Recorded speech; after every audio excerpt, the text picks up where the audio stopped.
Bonjour, je m'appelle William, je suis développeur chez Atheos, je suis arrivé il y a quelques mois, en mars 2023. Au quotidien, les technologies que j'utilise à Atheos, ça va être les technologies AWS et GitLab, qui sont nos deux partenaires. Pour ce qui est développement, on va s'adapter aux besoins du client pour répondre au mieux à ses attentes. Les challenges techniques qu'on rencontre à Atheos au quotidien vont être extrêmement divers. On doit répondre à beaucoup de besoins de clients qui ont des métiers tous différents les uns des autres. Le gros avantage qu'on a, c'est l'équipe qui est très diverse, qui a des compétences extrêmement variées, sur lesquelles on va pouvoir s'appuyer de façon très fluide.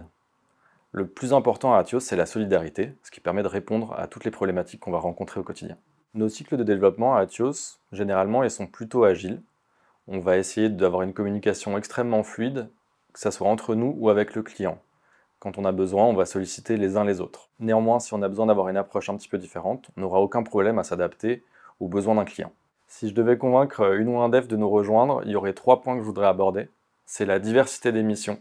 On peut intervenir sur tout un tas de sujets techniques. On peut se spécialiser dans plein de choses différentes. La limite, ce sera votre imagination. L'entraide, parce que la solidarité, c'est un élément central à Atheos. La hiérarchie est hyper horizontale. On peut aller saisir n'importe qui pour lui poser des questions. Le troisième point, ce sera la diversité et l'excellence technique. On a des gens qui sont des brutes absolues dans certains domaines. Et l'idée, c'est que tu en deviennes une aussi.